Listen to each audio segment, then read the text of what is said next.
Bonjour à toutes et à tous. Avec cette première table ronde, nous allons définir ensemble d'abord ce que recouvre le terme de patrimoine maritime bâti et poser en quelque sorte les bases pour la journée qui s'en vient et présenter les enjeux qui traversent cette catégorie patrimoniale, notamment en termes de gestion. Pour y parvenir, nous avons le plaisir d'avoir avec nous des intervenants et intervenantes venant de différentes institutions et présentant ainsi différentes échelles d'action. Donc Henri Masson, vous êtes architecte urbaniste général de l'État, aujourd'hui rattaché à l'inspection générale de l'environnement. Ronan Bacon, vous êtes directeur du tourisme et du patrimoine en charge du nautisme à la région Bretagne. Et nous aurons avec nous également Isabelle Palmy, qui est directrice d'ICOMOS France, donc le Conseil international des monuments et des sites. À l'issue de la table ronde, nous allons avoir 20 minutes d'échange avec la salle. Donc n'hésitez pas à écrire vos questions sur un petit papier et à les garder au chaud pour tout à l'heure. Et juste avant d'entamer nos échanges, je voulais souhaiter apporter une petite précision, car aujourd'hui l'accent sera mis sur le patrimoine maritime bâti et sur les problématiques qui lui sont propres, car tel a été l'objet du projet de recherche-action que nous avons mené avec le parc et ses partenaires. Mais, bien entendu, il est délicat de l'extraire ou de l'isoler complètement des autres patrimoines maritimes, qu'ils soient immatériels, navigants ou bien encore naturels. Car évidemment, ils sont complémentaires, interdépendants. Donc aujourd'hui, voilà, le focus il est vraiment mis sur le patrimoine maritime bâti, mais on vous invite à garder bien en tête en fait, tout cet environnement culturel et naturel en lien avec ce patrimoine. Alors, Henri Masson, nous allons tout d'abord nous tourner vers vous, en tant que représentant de l'État sur cette table. Donc en 2021, vous avez été missionné pour rédiger un rapport sur le patrimoine maritime qui, si je synthétise, avait pour objectif de présenter un état des lieux des dynamiques autour du patrimoine maritime en France. Mais avant de nous pencher plus précisément, bonjour, pas de souci, nous pencher plus précisément sur le contenu et les enseignements du rapport, pouvez-vous nous expliquer en quoi est-ce que le patrimoine maritime, c'est une affaire d'État? Oui, merci beaucoup de me donner la parole. Je suis très honoré de représenter l'État dans cette assemblée. Je crois que ce qui est intéressant au sujet de cette mission sur le patrimoine maritime, c'est qu'elle a été décidée par deux ministres, par la ministre de la Culture et la ministre de la Mer. Et donc, au départ, c'est un travail interministériel des ministères qui se dit, mais est-ce qu'on a fait quelque chose de particulier pour le patrimoine maritime ou pas? Comment on gère? Quelle est la position de l'État par rapport au patrimoine maritime? Et donc, mon rapport, ça a été ça a permis, enfin, ça a été une sorte d'état des lieux, un peu, du domaine du patrimoine maritime, et un peu des pistes, effectivement, de réflexion pour développer et mieux connaître et mettre en valeur ce patrimoine maritime. Et je dirais qu'une des premières conclusions qui est tout à fait, vous allez voir, tout à fait évidente, c'est que le rôle de l'État dans ce domaine est fondamental. D'abord parce que l'État est propriétaire. Il est propriétaire des forts, il est propriétaire des phares, il est propriétaire du domaine public maritime, il est propriétaire au travers du Conservatoire du littoral. Je cherche Didier Olivry, que j'ai vu tout à l'heure. Donc voilà, l'État est propriétaire, premièrement. Deuxièmement, l'État dit la loi. C'est l'État qui dit, voilà, à Gavre, on n'a pas le droit de construire parce que c'est un polygone de tir. C'est l'État qui dit, au phare du Cap Béar, voilà, il faut éclairer la côte.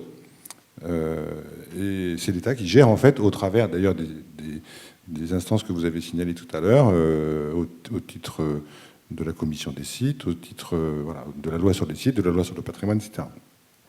Et puis ensuite, l'État est aussi celui qui forge les outils. Encore une fois, on revient sur la commission des sites, sur le parc naturel, sur les parcs nationaux, sur voilà. Et c'est l'objectif donc de mon rapport, c'était de voir un peu de quelle manière, quels sont les outils aujourd'hui dont on dispose pour mieux connaître et mettre en valeur ce patrimoine. Voilà. Et quels ont été les enseignements de ce rapport? Le premier enseignement, c'est qu'il faut d'abord que l'État travaille avec lui-même. Parce que, comme vous savez, il y a un certain nombre d'interventions diverses et variées. Il y a des champs de compétences, voilà. Bon, je parlais tout à l'heure des phares, donc, qui sont du domaine de la direction interrégionale de la mer, de la direction générale des affaires maritimes. Les forts, ils sont du ressort de la défense. Ils peuvent être aussi du ressort du ministère de la Culture au titre du Code du patrimoine, quand il s'agit de phares classés au titre des monuments historiques. Voilà, donc, moi j'ai proposé, et bon, vous allez trouver ça peut-être un peu naïf, j'ai proposé que dans chaque région, il y ait une réunion qui associe la direction interrégionale de la mer et la direction régionale des affaires culturelles de la DRAC, pour que ses collègues se connaissent et appréhendent ces sujets patrimoniaux ensemble, sous l'angle de l'action de l'État. Voilà. Et puis, effectivement, donc l'État s'est forgé des outils. Donc dans les années 80, pardon, excuse-moi, dans les années 80 en particulier, alors, voilà, oui, j'aime bien l'exemple de la photo que vous avez en bas à droite, qui n'est pas dans le Morbihan, je vous prie de m'en excuser, mais qui est quand même en Bretagne. Et vous voyez que, donc, sur la pointe Saint-Mathieu, si on commence par la gauche, on a le sémaphore, qui est une emprise du ministère de la Défense. Ensuite, on a l'ancienne abbatiale, qui appartient à l'État, mais ministère de la Culture. Ensuite, vous avez le phare, qui est classé monument historique, mais qui est propriété du ministère, propriété de l'État, ministère de la mer. Et derrière, les bâtiments qui sont derrière sont propriété de l'État, conservatoire du littoral. Et l'allée qu'on voit ensuite est propriété de la commune. C'est vrai qu'aujourd'hui, voilà, les élus qui sont chargés de la gestion de ce site, ils nous disent, mais à qui dois-je parler? Puisqu'on doit parler à la fois au préfet maritime, à la fois au directeur du conservatoire du littoral, à la fois au conservateur régional des monuments historiques, etc. Voilà, donc ça met en avant ce sujet, mais c'est grâce à ça qu'on va faire des beaux projets. Donc, parmi les préconisations, il y avait donc ce besoin, cette nécessité de faire de l'interministérialité, de vous parler de besoin d'une culture commune, ou bien de créer en tout cas des cultures partagées, peut-être au pluriel. Donc, nous avons ces préconisations-là. Et aujourd'hui, donc, votre rapport, il a été publié en 2023, donc 2 ans plus tard. Est-ce que vous pouvez nous en dire un petit peu sur la mise en œuvre, où est-ce qu'on en est et qu'est-ce qui va être poursuivi? Alors, tout n'est pas encore réglé, ça ne saurait tarder, mais voilà, il va certainement falloir être un peu patient, parce que dans le domaine du patrimoine, les choses sont toujours assez longues.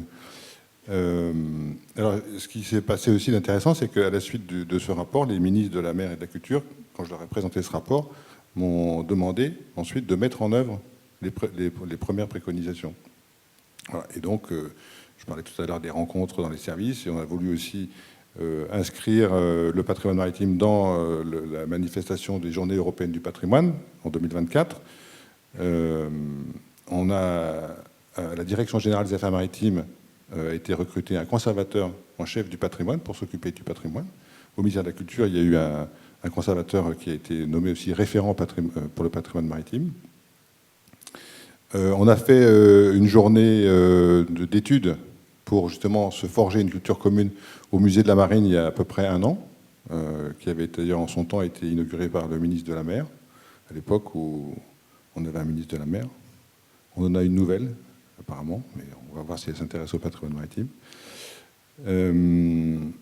Voilà, il y a un certain nombre de ces mesures donc, qui ont pu être prises dans le cadre des suites de la mission qui m'était confiée. Mais mission qui se poursuit, voilà, qui s'appuie sur l'expertise du ministère de la Culture, mais qui s'appuie aussi beaucoup, et c'est quand même un des enseignements du rapport, sur le monde associatif, puisque finalement, il s'est avéré, et dans le Morbihan en particulier d'ailleurs, que finalement beaucoup d'initiatives, comment je dirais, jaillissent du tissu associatif, et c'est là que les élus aussi trouvent des appuis pour faire des projets relatifs au patrimoine maritime.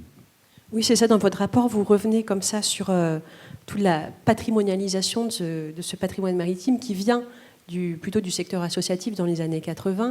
Et finalement, là, on a une approche presque ascendante, si je dirais, qui part du secteur associatif pour ensuite que l'État se soit emparé de la question. C'est le cas, par exemple, du musée maritime de Dunkerque. Donc, vous voyez le bateau La Duchesse Anne, et vous voyez que dans le paysage urbain, la Duchesse Anne, c'est de même niveau que le beffroi de la ville. Vous voyez, symboliquement, c'est très important.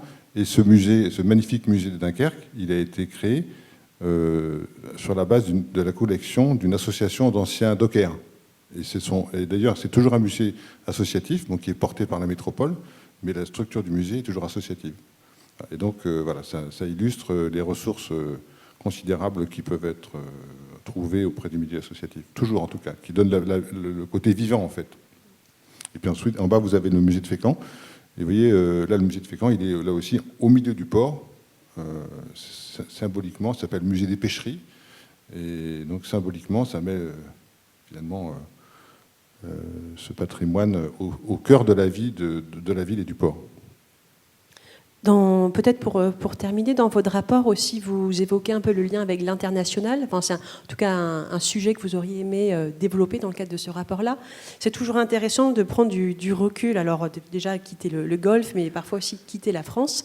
Est-ce que vous avez des exemples intéressants à nous présenter, ou de liens qui sont en cours avec l'international?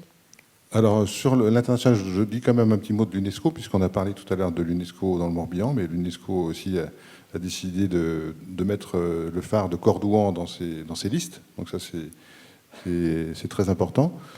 Et je dirais que le patrimoine maritime touche au patrimoine immatériel. Hein. On voit, par exemple, les joutes de Sète, vous voyez là-haut, ou la fête de Brest, ou alors là-haut la goélette de procession de Fécamp. Et voilà, au travers du patrimoine maritime, et en particulier de la construction navale, il y a 2 dossiers en ce moment qui sont en train d'être étudiés, qui touchent à la charpenterie de marine, donc dans le nord de la France, le Doris à Saint-Pierre-et-Miquelon, et l'art de la voile latine, l'art de la navigation à la voile latine en Méditerranée.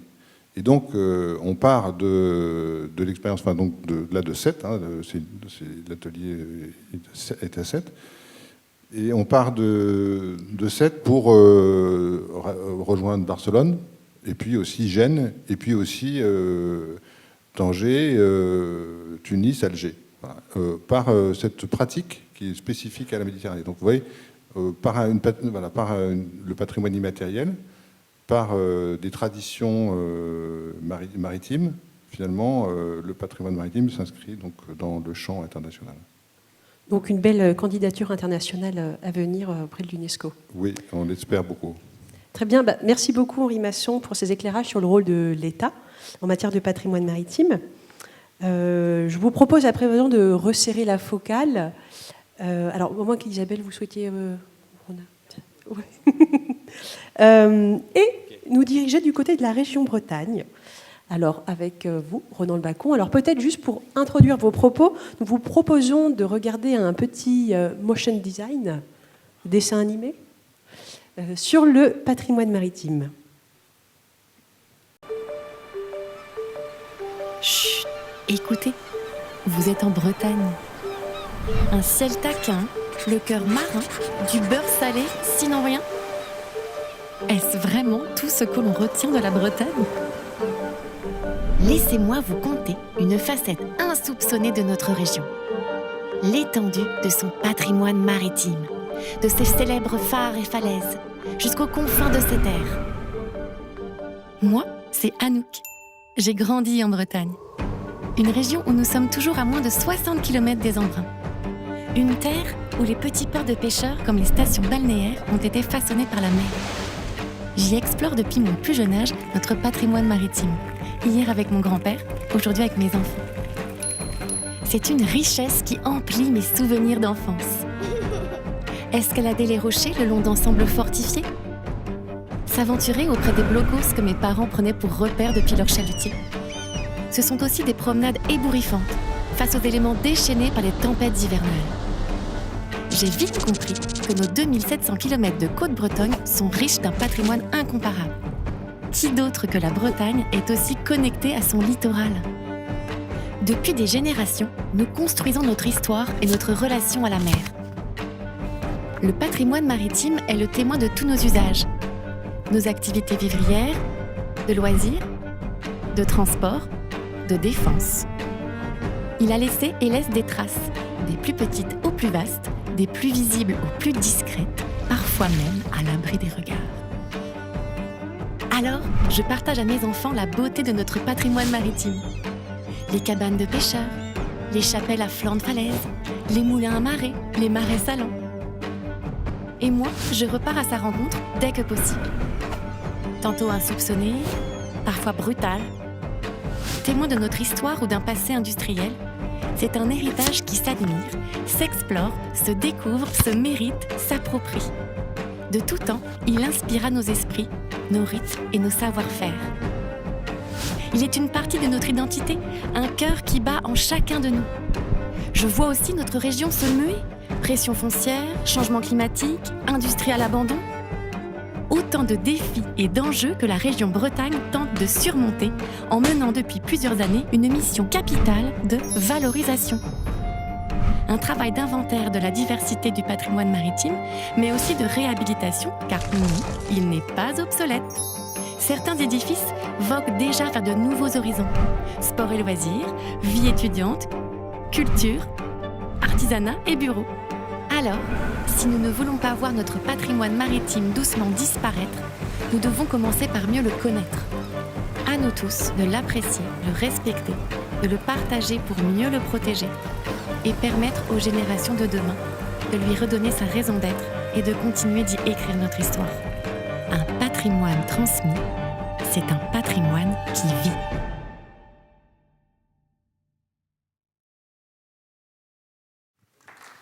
Bravo. Bon, ben, en fait, chute, c'était pour moi, en fait, parce que tout est dit. En fait.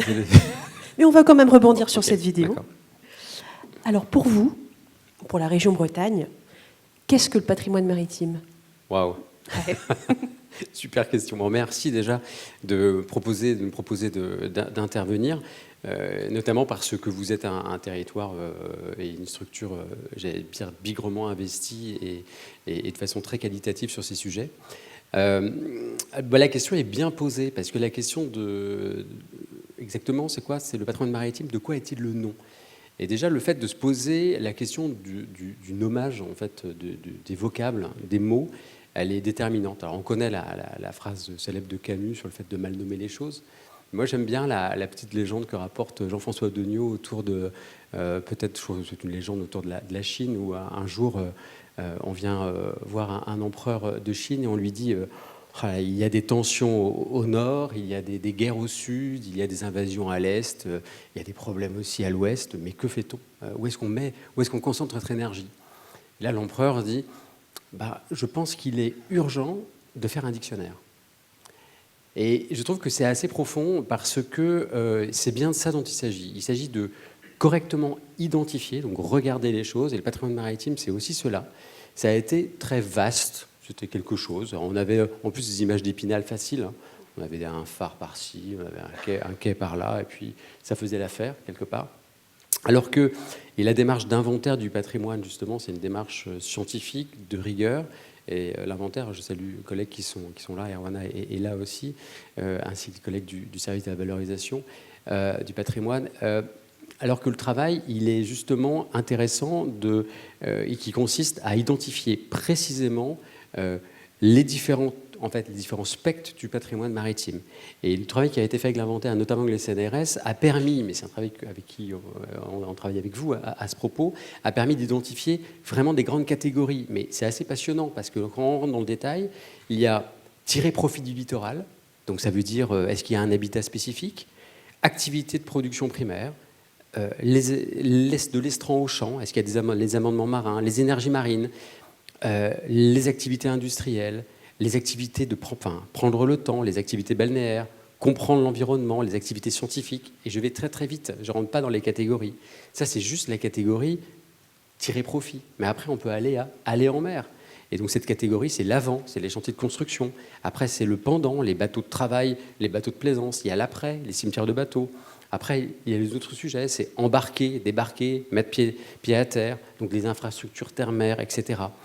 Ensuite, il y a la question des îles et des estuaires, la question de traverser et franchir les ponts et les gués. Il y a se repérer, observer, défendre, la signalisation, la surveillance, la défense des côtes, etc. Se protéger des éléments naturels, les protections artificielles ou naturelles, les protections immatérielles, le patrimoine immatériel qui était évoqué tout à l'heure. Le fait de désigner les choses, la toponymie spécifique, la linguistique, le fait de retenir également les choses de la mer. Il y a le fait de comprendre aussi les gens de mer ou les gens du littoral. Il y a l'ethnologie associée, l'anthropologie sociale et culturelle, la représentation de l'espace marin également dans la littérature ou la peinture. C'est-à-dire que lorsqu'on commence à catégoriser, à nommer, à regarder, on voit que voilà, c'est comme pour les cartes mentales. On appuie sur un petit touc et puis il y a l'arborescence ou comme dans les algues, là, il y a un champ d'algues, il y a beaucoup de choses. Donc voilà, donc j'ai envie de dire que d'abord, c'est correctement identifier les choses et le patrimoine maritime, c'est quelque chose de complexe et de riche. Voilà, Et depuis quand est-ce que la région Bretagne nomme-t-elle ce patrimoine? Alors, la région, elle a commencé à travailler. Alors, il y a deux choses. La région sur le patrimoine maritime, en tout cas pour le domaine que j'ai à connaître, travaille avec, autour des compétences, comme a dit Anne Gallo, d'inventaire et des compétences de valorisation du patrimoine. Pour faire simple, l'inventaire, c'est une compétence transférée de l'État aux régions il y a cela maintenant un petit moment, plus d'une vingtaine d'années, et que la région s'est réappropriée pleinement et avec grand plaisir, et puis à la démarche de valorisation. Donc la région, enfin l'inventaire, alors il n'était pas à la région, mais l'inventaire a commencé à travailler depuis des années sur des zones littorales, mais c'était d'abord travailler sur les zones littorales ou des objets qui font partie du patrimoine maritime, mais c'est peut-être pas identifié comme tel. Et puis après, il y a eu des initiatives intéressantes autour de l'inventaire, par exemple dans les Côtes d'Armor, où il y avait la volonté de travailler avec une dimension un peu ethno. Et puis, il y a eu des partenariats ou des approches spécifiques avec les universités pour travailler autour de fortifications, de choses comme ça, ou d'intégrer les bateaux du patrimoine. Enfin, il y a eu des esquisses, des touches. Je veux dire, on construisait également notre regard à nous, et on travaillait sur des sujets, mais voilà. Et puis, à un moment donné, on s'est posé la question de savoir s'il fallait que le patrimoine maritime il soit traité de la même façon que les autres patrimoines. C'est-à-dire que est-ce qu'il fallait qu'on le regarde depuis la terre ou est-ce qu'il fallait qu'on le regarde depuis la mer? Et puis on s'est dit qu'il fallait peut-être qu'on le fasse des deux aussi, c'était pas binaire. Et puis après on s'est dit, oui, mais est-ce que c'est la même méthode? Est-ce qu'on doit traiter le patrimoine maritime et puis à côté il y a le reste? Ou est-ce qu'en Bretagne, parce qu'on est à 60-70 km toujours des côtes en Bretagne, il y a toujours un lien et qu'il y a entre, alors ça dépend comment on compte, entre 2700 et 5000 km de côtes en Bretagne, il y en a partout. Et que donc, quelque part, il ne fallait pas se dire que c'était plutôt dans tous les sujets. Et puis après, on a évolué encore et on s'est dit, est-ce qu'il ne faut pas, au contraire, problématiser chaque sujet? Donc c'est un mix un peu de tout ça. Donc on construit notre méthodologie, j'ai envie de dire. Et lorsqu'on travaille par exemple lorsqu'Awana travaille par exemple sur le patrimoine des ports ou l'inventaire du patrimoine des ports, eh bien la problématique elle est spécifique. C'est comprendre les évolutions, commencer à appréhender, à comprendre le aujourd'hui, mais également pourquoi pas aider la démarche par rapport à demain.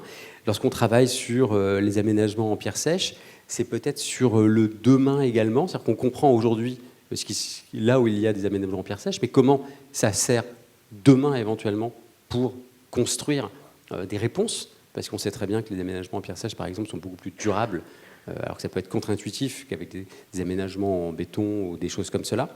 Donc voilà, à chaque fois, c'est pas la même chose. Idem que lorsqu'on travaille sur le tourisme populaire et social, eh bien la problématique, elle est un peu différente sur les changements d'usage, etc., etc. Et peut-être pour tirer le fil de la problématisation, à quel risque est-ce que ce patrimoine est plus spécifiquement soumis? Alors, en fait, il est... alors, bien évidemment, je ne vais pas nier le fait qu'il y a une problématique liée à des risques écologiques objectifs. Il y a l'érosion, il y a l'élévation du niveau de la mer, etc. Comment? Ah, vous pouvez mettre... Oui, il y avait quelques petits visuels, mais c'était juste quelques petits visuels pour illustrer. C'est tellement, j'allais dire... vous avez vu la description, c'est un peu riche, parce qu'on est maritime, donc c'est quelques visuels qui viennent illustrer justement la variété des choses. Donc oui, bien évidemment qu'il y a des risques autour du patrimoine maritime, notamment en termes d'érosion.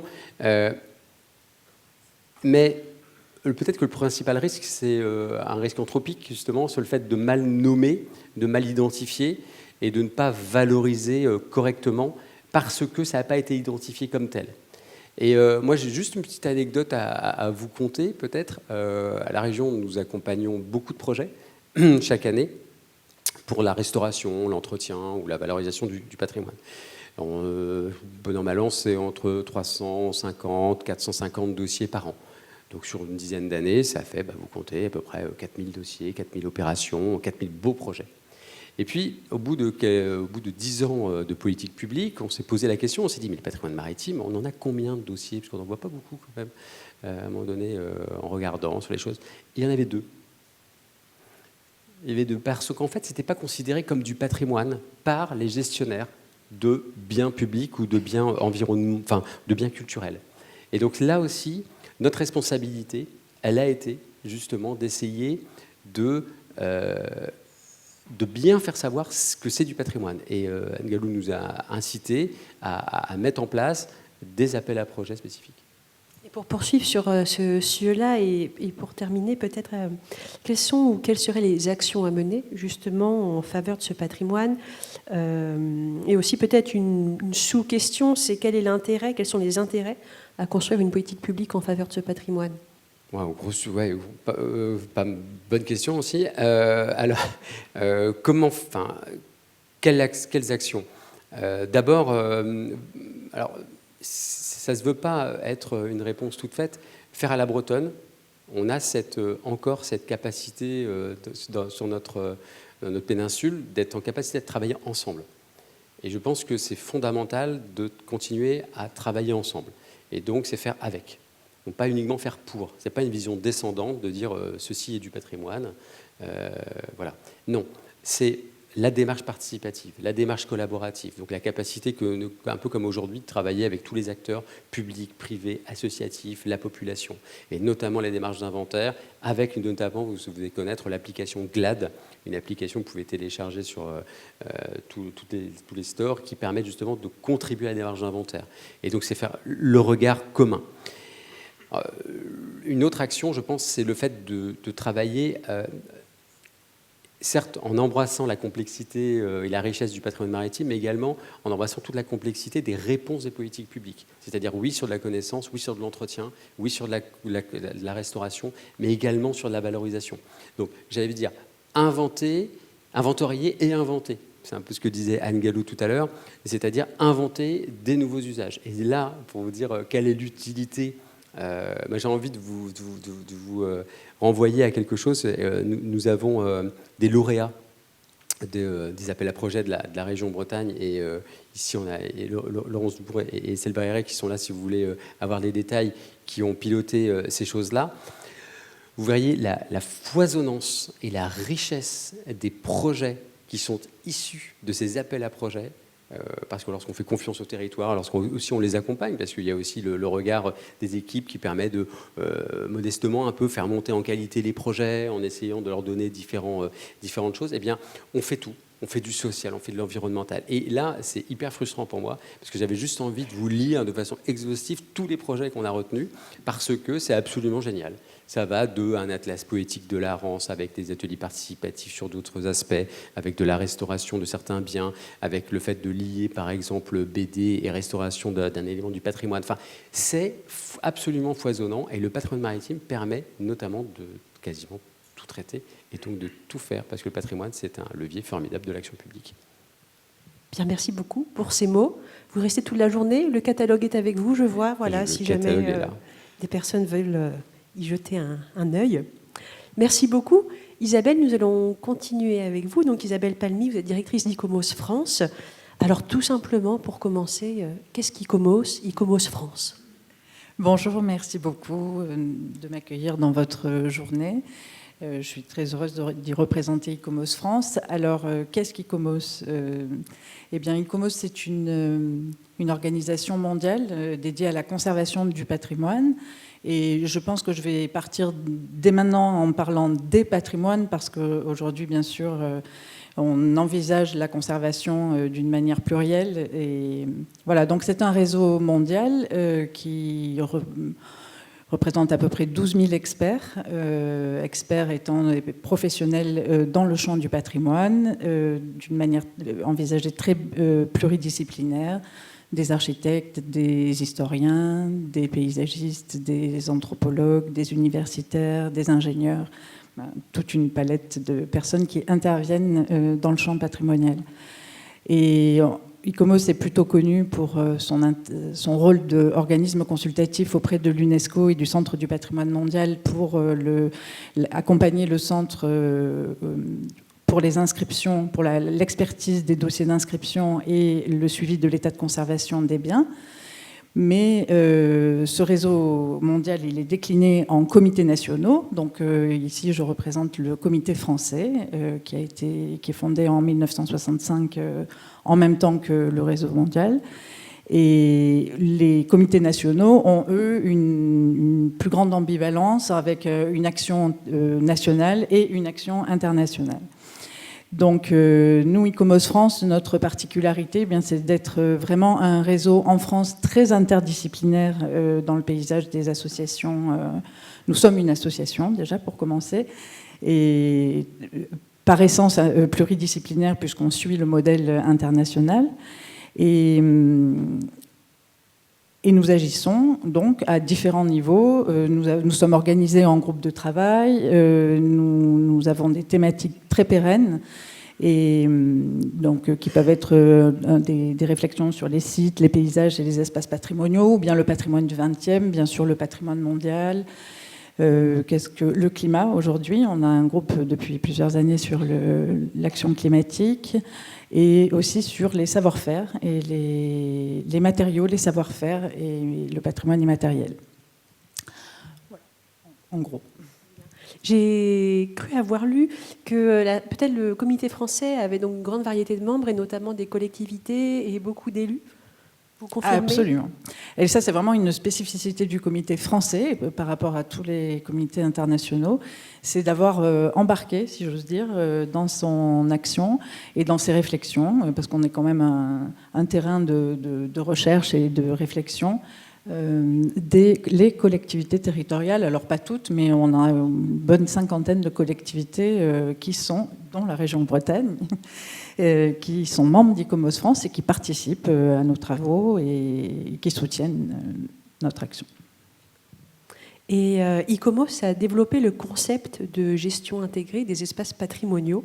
Alors qu'est-ce que ça signifie, gérer un site patrimonial de manière intégrée à l'interface nature-culture? Voilà, ça c'est peut-être une des grandes particularités du travail qu'on a mené ces 20-25 dernières années, c'est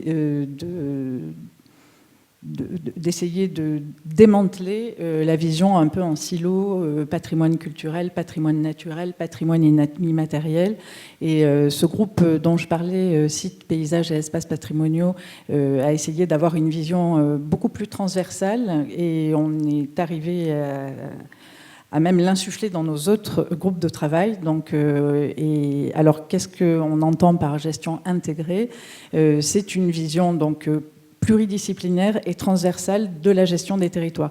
Déjà, on s'est d'abord imaginé qu'il fallait regarder le patrimoine à l'échelle du territoire et non plus à l'échelle des éléments bâtis ou même naturels, mais à l'échelle très resserrée de l'élément patrimonial, et que ces éléments patrimoniaux, ils évoluaient dans un univers et qu'ils interagissaient les uns avec les autres, et que ça, c'était vraiment la base de la vision qu'il fallait que l'on insuffle dans toutes les réflexions qu'on pourrait avoir à l'avenir.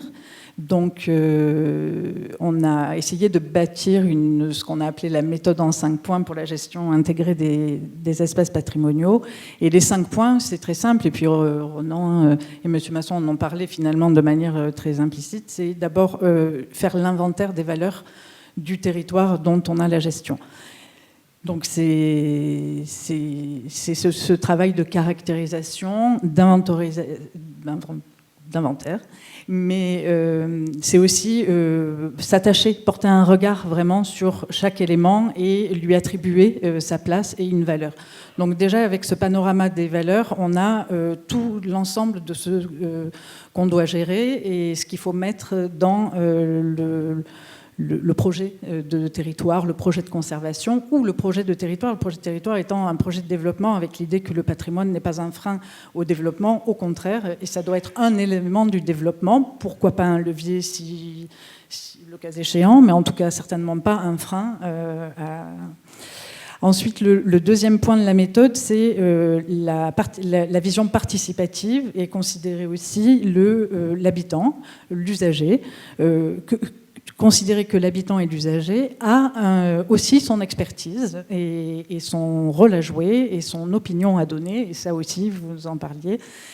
C'est vraiment très important pour faire en sorte que tous les projets, que ce soit de conservation ou de développement, puissent être appropriés, que la population puisse s'approprier ces projets et donc les accepter et les porter également. Voilà, que ça ne soit pas forcément une vision descendante. Le troisième point, c'est d'avoir des stratégies pas à pas pour construire des projets pérennes et utiliser les outils de conservation qui sont à notre disposition. On sait qu'on en a une grande palette en France d'outils et on peut les conjuguer. Et donc il faut avoir une vision stratégique par étape. Et ensuite, les deux derniers points, c'est avoir des curseurs pour évaluer les projets de manière séquentielle. Et enfin, le thème de l'évolutivité, et de toujours se dire qu'on peut remettre l'ouvrage sur le tapis, que rien n'est figé et que surtout, rien n'est bloqué. Voilà. Et comment est-ce que vous transmettez cette méthode ? Alors, cette méthode, une fois qu'elle a été mise au point, on a développé un cycle qui s'appelle la parole aux élus. Donc, on a essayé, les élus étant les décideurs des projets de conservation et des projets de territoire, on se disait que c'était la bonne échelle pour insuffler cette vision transversale. Et on a entamé un programme qui a commencé par le patrimoine de l'eau. Voilà, donc on a fait ce premier colloque en 2019 à Rochefort. Et donc, ça s'appelait Eau et patrimoine. Et donc, c'était pas patrimoine maritime, mais en revanche, j'ai noté dans dans le titre de votre conférence que c'était se forger une vision commune, et c'était exactement l'objectif de ce colloque. Et finalement, on a conclu dans c'est que le patrimoine de l'eau et donc le patrimoine maritime dont on parle ici, c'est vraiment à considérer comme une intelligence de système. Et que c'est vraiment un regroupement à la fois de savoir-faire, d'éléments naturels et culturels et de savoir-faire, et que c'est cet ensemble-là et c'est cette intelligence-là qui permet de faire vivre le patrimoine maritime, qui est quand même très spécifique. Voilà. Alors ensuite, on a décliné avec un thème sur la solidarité ville-campagne. Donc, comment on fait pour diffuser ? Voilà, on détermine des thématiques qui nous semblent pertinentes. Et le prochain, ce sera la semaine prochaine à Chinon, sur les outils, d'ailleurs, les outils de gestion et comment ils peuvent être des éléments de dynamique pour les territoires et pas un millefeuille, ce terme qui est souvent employé. Rendez-vous à Chinon la semaine prochaine. Absolument. Et est-ce que vous pourriez nous dire quelques mots sur la formation que vous avez créée avec le muséum ? Tout à fait. Et ça, c'était un point que je voulais vraiment aborder sur l'importance. Et une des choses que ICOMOS France essaye de développer, c'est la formation et la transmission. Parce que c'est bien beau d'avoir des réflexions, des publications, mais encore faut-il que ça soit accessible. Et accessible déjà au plus grand nombre, et ensuite aussi à ceux qui se forment aux filières de patrimoine et aux métiers du patrimoine.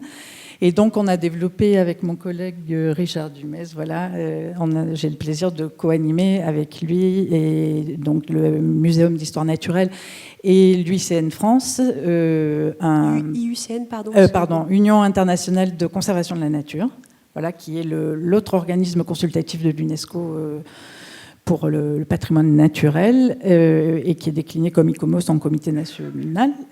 Et donc, le comité national français collabore à ce programme. Et c'est une formation qui a été bâtie sur la méthode en 5 points, et qui a ensuite enrichi de tas de thématiques. Et le PNR du Morbihan est un des grands acteurs, puisqu'on offre aux participants une partie théorique et une partie pratique, où on les met face à un cas pratique, et ils doivent donc proposer un projet de conservation pour un sujet donné. Et donc, on a travaillé depuis plusieurs années avec le parc naturel qui nous a proposé des cas. Et c'est très, très fructueux. Et c'est une formation annuelle qui s'appelle « Conserver un patrimoine à interface nature et culture ». Bien, merci beaucoup Isabelle Palmy pour ces propos instructifs sur ICOMOS. Je vais poursuivre en enlevant ma casquette d'animatrice pour celle d'intervenante. Et c'est vrai que je ne me suis pas présentée. Donc, je suis Elena Tataruk, chargée de projet sur le patrimoine maritime bâti au parc naturel régional du golfe du Morbihan. Donc, je vais rapidement non, pas forcément rapidement, mais vous présenter un petit peu ce que c'est le patrimoine maritime bâti de notre territoire et les enjeux de gestion qui y sont liés. Bon, j'ai surtout posé des questions, en fait, parce qu'il y aura plus de réponses dans la seconde table ronde. Alors déjà, qu'est-ce qu'un parc naturel régional ? Donc un parc, c'est une structure publique qui s'étend sur un territoire qui est reconnu pour l'intérêt de ses patrimoines naturels, culturels et paysagers, et qui a pour mission de les protéger et de les valoriser. Voilà. Donc le parc naturel régional du golfe du Morbihan, que je vais peut-être appeler PNRGM pour ne pas me perdre dans les propos, donc a fêté ses 10 ans l'année dernière. Donc, joyeux anniversaire le parc, encore une fois. Alors il s'étend sur 35 communes, on a environ une population de 200 000 habitants. Le parc, c'est aussi 22 communes littorales, pour ce qui nous concerne un peu plus, environ 517, alors j'ai vu 2 chiffres, 517-550 km de linéaire côtier, et environ 10 000 hectares de surface d'estran. Donc ce qui nous fait un beau terrain de jeu en ce qui concerne le sujet du jour. Alors voici une petite carte pour vous resituer le parc sur la façade atlantique. Ensuite, donc, quel a été l'élément déclencheur pour le travailler sur le patrimoine maritime bâti ? Alors, si on remonte un peu le temps, avant même en fait, la création du parc, l'élément déclencheur, ça aurait été la destruction de plusieurs maisons sur la commune d'Arradon au début des années 2010.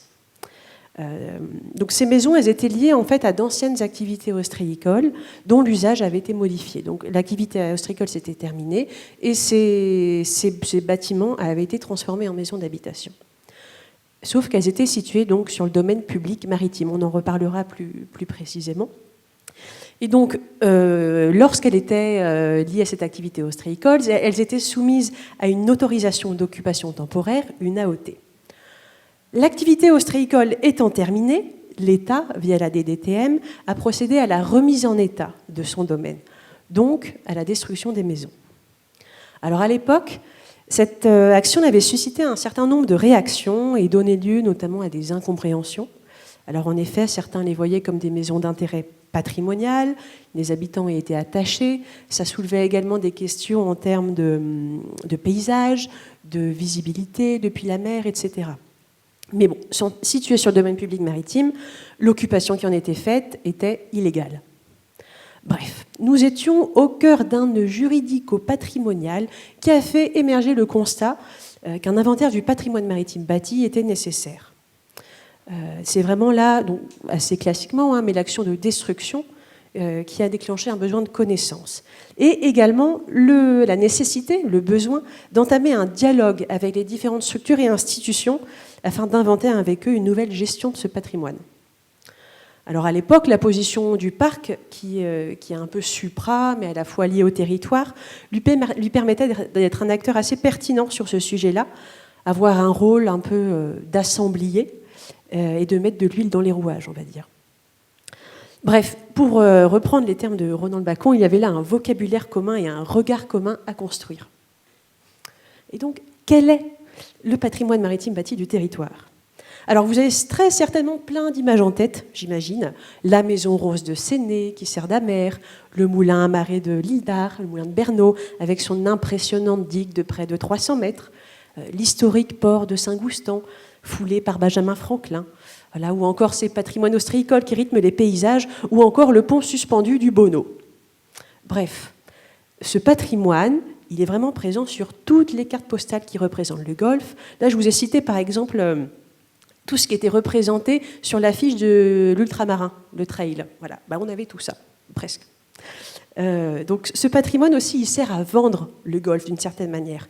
Mais il est peu protégé, voire pas protégé, et assez peu présent dans les politiques publiques.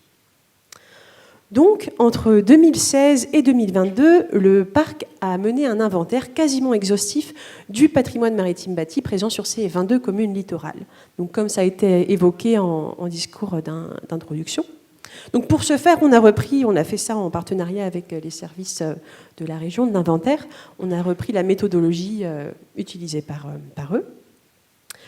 Cependant, de cet inventaire, nous avons exclu, alors principalement pour des raisons de temps, tout ce qui était bâti servant d'habitation, par exemple des anciennes maisons de capitaines, et le patrimoine navigant. Voilà, il y a un choix qui a été fait pour des raisons de moyens, on va dire. Alors au total, ce sont environ 1250 éléments qui ont été identifiés. Donc pêle-mêle, on y trouve des moulins à marée, des cales, des digues, des amers, des murets piétonniers, des anciens terre-pleins ostréicoles, des anciennes cabanes ostréicoles, des ensembles portuaires, des blocos, des sémaphores. Je vous invite à parcourir en long et en large le livret que vous avez dû récupérer à l'arrivée, qui vous donne un bon apéritif de ce qu'on peut voir sur le territoire en termes de patrimoine maritime bâti. Alors, voilà tous les petits points d'inventaire. Bon, très bien. On a nos 1250 points, mais qu'est-ce qu'on fait ensuite? Puisque finalement, l'inventaire, c'est que le début de l'aventure. Alors là, je laisse un peu en suspens et je laisserai Jean-Eudes Beuret, qui est président du conseil scientifique du parc, développer cet aspect-là lors de la prochaine table ronde qui vous donnera des solutions. Et donc, pour finir un peu ma présentation, quels sont les enjeux liés à ce patrimoine? Alors, comme je vous l'ai présenté, c'est un patrimoine qui est très divers, allant de l'édicule, donc de la petite construction, au monumental. Chaque élément a vraiment des spécificités propres, tant liées à sa nature qu'à son environnement. Donc, d'où la nécessité de mettre en œuvre des gestions en fait, quasiment sur mesure. Néanmoins, on retrouve plusieurs grandes dynamiques. Alors, tout d'abord, les enjeux liés au changement climatique. Donc, ce patrimoine se situant à l'interface terre-mer, forcément, il est en première ligne face aux risques côtiers. Donc, élévation du niveau de la mer, érosion du trait de côte. Il est également soumis à l'intensification des tempêtes, augmentation des variations de température également, etc. Ensuite, donc, l'approche intégrée que nous privilégions, donc on va beaucoup en parler aujourd'hui, approche croisée, approche intégrée, voilà, ça va être un fil conducteur de la journée. Donc, nécessite de se poser un certain nombre de questions quand on a en face de nous un élément de patrimoine maritime bâti. Donc là, pareil, par exemple, nous avons tout d'abord, on peut dire, des enjeux juridiques. Bon, très bien, on a tel élément, mais quel est son statut de propriété? L'élément est-il sur domaine public maritime? Est-il reconnu dans des documents d'urbanisme ou de planification territoriale? Ensuite, nous avons des enjeux écologiques. L'élément contribue-t-il à une régulation naturelle? Un digue, un muret en pierre sèche, un marais associé? Est-ce que sa conservation favorise la biodiversité locale ou au contraire, est-ce qu'elle l'affecte? Des enjeux paysagers, est-ce que la disparition ou la dégradation de tel élément de patrimoine altérerait fortement la perception du paysage côtier? Des enjeux historiques et de patrimonialisation également. Est-ce que ce patrimoine il est représentatif d'une époque clé ou d'une évolution du littoral? Est-ce qu'il a une valeur symbolique ou affective forte pour les habitants et les usagers? En termes d'action collective aussi, comment est-ce qu'on se mobilise autour de tel élément? Est-ce qu'il y a déjà des actions mises en œuvre? Quels sont également les facteurs de mobilisation ou de démobilisation liés à ce patrimoine? Bref, comme cela a déjà été évoqué, tout ceci dans un contexte où les moyens manquent, qu'ils soient humains ou financiers.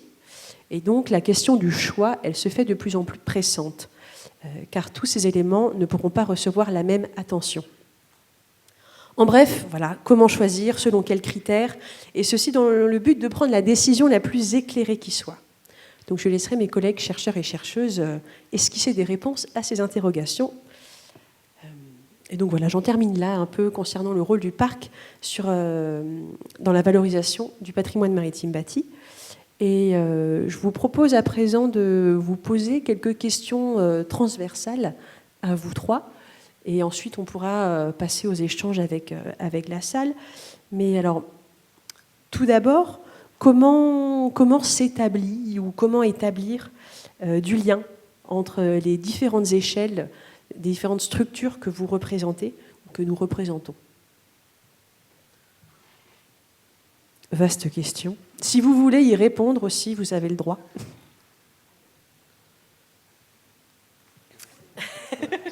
Ce qui fait des liens, c'est de faire des projets ensemble. Et donc, d'avoir un objectif. Quelqu'un, c'est toi, Ronan, qui a parlé de la méthode bretonne, c'est ça? Anna Bretonne, voilà. Voilà, parce que c'est vrai je pense qu'on doit toujours avoir en tête qu'on travaille pour les citoyens. Et pourquoi les citoyens? Mais les citoyens, ce sont eux qui vont à la semaine du Golfe, c'est eux qui vont visiter le phare du Millier, dont on parlait tout à l'heure, dans le Finistère. Voilà. En fait, je crois qu'il faut vraiment toujours avoir en tête qu'on travaille pour les citoyens. Et c'est le fait d'avoir ensemble des projets, d'aplanir les difficultés en se réunissant, en travaillant, qui fait que les liens se créent et que la culture commune se construit, je crois.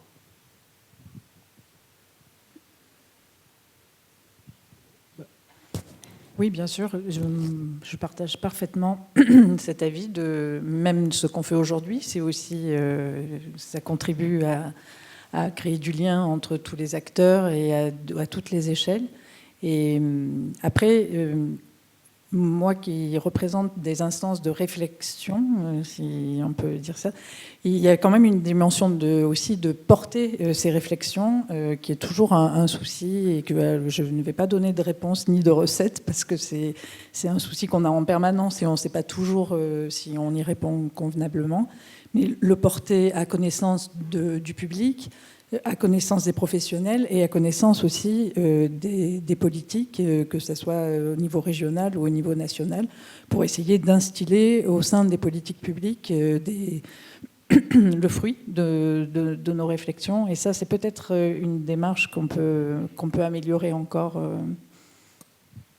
Voilà, pour dire que l'idée, c'est pas de se parler entre nous, c'est aussi d'avoir toujours à cœur de sortir de son propre cercle pour dialoguer avec les cercles de décision ou les usagers. Voilà. Ça, c'est vraiment la chose qui me paraît le plus important.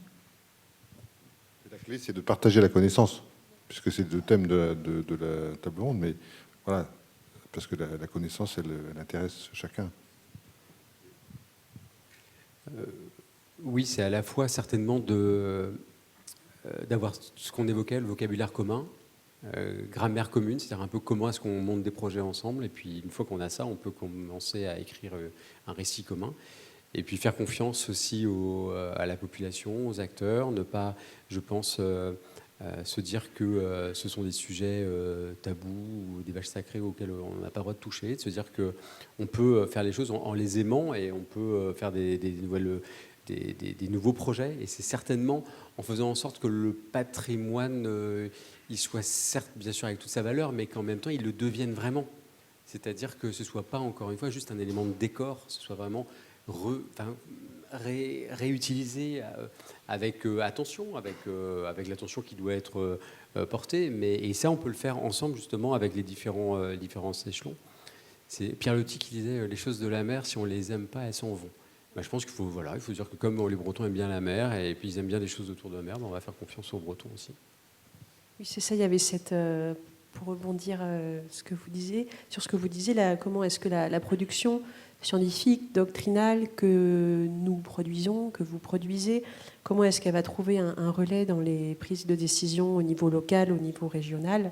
Voilà encore un enjeu, en effet. Nous, au niveau du parc, on a différents outils, mais tout est extrêmement perfectible aussi. Et voilà, il y a encore des choses à inventer, à développer, mais en effet, c'est un enjeu très important. Peut-être avant de donner la parole au public, si vous aviez, alors ce n'est pas un exercice facile, hein, mais formuler peut-être une priorité commune concernant l'avenir de ce patrimoine. Est-ce que ça vous évoque quelque chose ?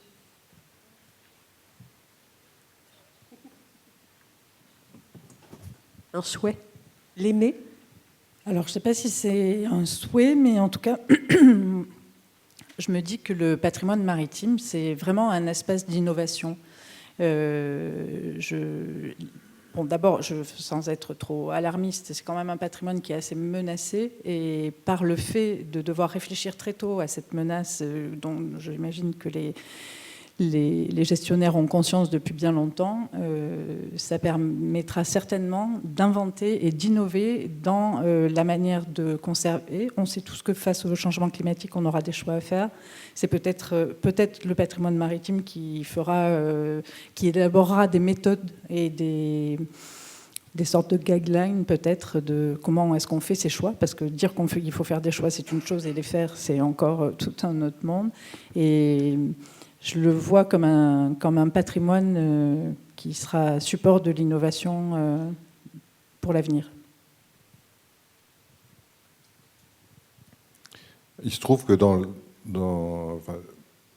les sites patrimoniaux regroupent en général de nombreuses richesses. J'avais tout à l'heure en tête la photo de Tatiou en Normandie, qui est au départ un site classé, qui est une zone de prescription archéologique, qui est monument historique classé, qui est patrimoine mondial de l'UNESCO, voilà, qui regroupe, enfin, le patrimoine maritime, c'est un endroit qui concentre en fait tous ces intérêts auxquels il ne faut pas oublier d'adjoindre ou de prendre en compte le patrimoine aussi naturel, parce que voilà, dans le traitement de la pêche, par exemple en Méditerranée, ou qui obéit au système des prud'homies, par exemple, qui est un dispositif tout à fait particulier, voilà, fait qu'on se retrouve encore une fois à la croisée de l'intérêt pour le patrimoine bâti, mais aussi pour le patrimoine immatériel et aussi pour le patrimoine culturel. Voilà, donc je pense que et donc ça suppose aussi un apprentissage dans le travail pour comment dirais-je, satisfaire à toutes ces obligations qui sont, encore une fois, d'intérêt public. Voilà, donc moi, je pense que voilà, c'est comme ça qu'on peut donner du sens vraiment à ces projets du patrimoine, sur le patrimoine maritime, c'est en prenant en compte vraiment toutes les facettes, y compris l'aspect naturel. Moi, je pense qu'il faut en mettre partout. Il faut mettre du patrimoine maritime dans tout ce qu'on fait, parce qu'en fait, ça fait partie vraiment de l'ADN de la Bretagne. C'est-à-dire que l'Armorique, c'était déjà ça, c'était le pays de la mer. La Bretagne, entre la petite et la Grande-Bretagne, entre les deux, il y a quoi ? Il y a la mer. Et puis, toute l'histoire de la Bretagne, elle a été liée à la mer. Et souvent, c'est des éléments de richesse, c'était des éléments importants de son histoire. Même l'ouverture de la Bretagne est certainement liée au fait que c'était un territoire où on mettait 3 jours pour aller à Cadix, mais on mettait 3 semaines pour aller à Versailles. Bah, forcément, on n'est pas ouvert sur les mêmes choses. Et donc, la mer a toujours été un élément important et fondateur. Et donc, il faut continuer à miser sur cet élément fondamental de notre identité, de notre capital culturel, notre héritage, et en mettre partout. Et en mettre, quand on fait du sport, le faire avec ça. Quand on fait de l'éducation, penser patrimoine maritime. J'ai une initiative absolument fabuleuse lorsqu'on voit ce que font les associations comme Scravic ou d'autres, ou des architectes. Je pense à certains architectes là, du Sud-Finistère qui travaillent à partir des connaissances anciennes sur le patrimoine maritime, sur les techniques par exemple immatérielles liées à la pêche, et pour les introduire dans les techniques modernes de pêche pour résoudre des problématiques actuelles. Donc en fait c'est ça, il faut juste se dire tiens on a ça, comment est-ce qu'on peut en mettre ? Et souvent, à mon avis, la plupart du temps on peut en mettre. Très bien, donc. Oui, moi je pense que pour abonder dans le sens de ce que disait tout à l'heure Ronan, aussi, quand tu disais dans nos listes, finalement, on n'a que 2 monuments du patrimoine maritime, je pense qu'il faut reconsidérer le patrimoine. Moi, j'aime bien l'exemple du Mont-Saint-Michel. Pardonnez-moi, ce n'est pas un exemple breton. Et quand vous visitez le Mont-Saint-Michel, on ne vous dit pas que c'est du patrimoine maritime. On vous dit que c'est une église gothique sur des cryptes romanes. Et on décrit ce bâtiment comme comme un monument historique classé. Mais que serait le Mont-Saint-Michel s'il n'était pas sur une île au milieu de la mer? Voilà. Et donc, quand on fait... je pense que si un jour on fait une recherche sur les tablettes du ministère de la Culture sur la plateforme POP, par exemple, je ne sais pas si le Mont-Saint-Michel est indiqué comme un élément du patrimoine maritime. Donc je pense que c'est quelque chose qu'il faut arriver à revoir et pour pouvoir effectivement le traiter de manière particulière. Parce qu'il est assez, on l'a dit tout à l'heure, on pourrait prendre l'exemple des bateaux, qui n'est pas du bâti, mais on pourrait prendre l'exemple des bateaux on ne restaure pas un bateau comme on restaure une cathédrale. Donc le patrimoine maritime doit être traité comme il le mérite. Donc en mettre partout, continuer à en faire un territoire, des éléments d'innovation et puis le traiter de manière particulière. Très bien, beau programme pour les années à venir. Merci beaucoup à toutes et à tous pour vos différentes interventions.